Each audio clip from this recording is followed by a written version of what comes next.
अस्सलामु अलैका या रसूल अल्लाह अस्सलातु अस्सलामु अलैकुम या अहले बैते रसूलिल्लाह ও আল্লাহর নবীর পরিবার পরিজনগণেরা কে আছো বাড়ির ভিতরে? আমি একজন ক্ষুধার্ত মানুষকে এনেছি, কয়েকদিন খাওয়া হয় নাই। যদি বাড়ির ভিতরে আপনার কাছে কিছু থাকে, কিছু খাদ্য থাকে, এই মানুষটাকে দান করো। আল্লাহর নবী বলেছেন যে এই মানুষটাকে এক মুঠো খাওয়াবে, পেট ভরে খাইয়ে দেবে, আমি তার জন্য জান্নাতের গ্যারান্টি দিয়ে দিচ্ছি। সেই মানুষটাকে আল্লাহ জান্নাত নসিব করবে। দরজার ভিতর থেকে আওয়াজ এলো, ওয়ালাইকুম আসসালাম। আপনি একটু সাইডে আসুন। দরজার পাশে গিয়ে আল্লাহর নবীর সাহাবা দাঁড়ালেন।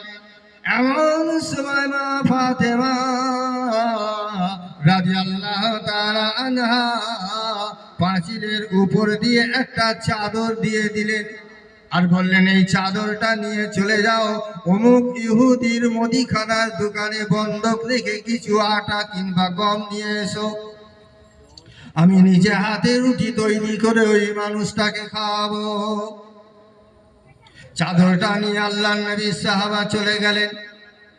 মনটা বড় খারাপ, কে আল্লাহর নবীর বেটির চাদরটা বন্ধক রাখছে।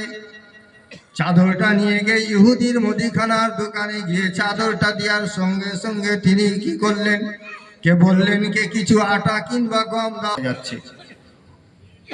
তিনি কিছু দিলেন, সেগুলি নিয়ে গিয়ে দিয়ে দিলেন। মা ফাতেমাকে তিনি রুটি তৈরি করে ওই মানুষটাকে খাওয়াবার জন্য রেডি হয়ে গেলেন, খাইয়েও দিলেন। তখন সেই মানুষটা চিন্তা করছে, কম আটা দিয়ে রুটি তৈরি করে, নারায়ে তাকবীর, নারায়ে তাকবীর,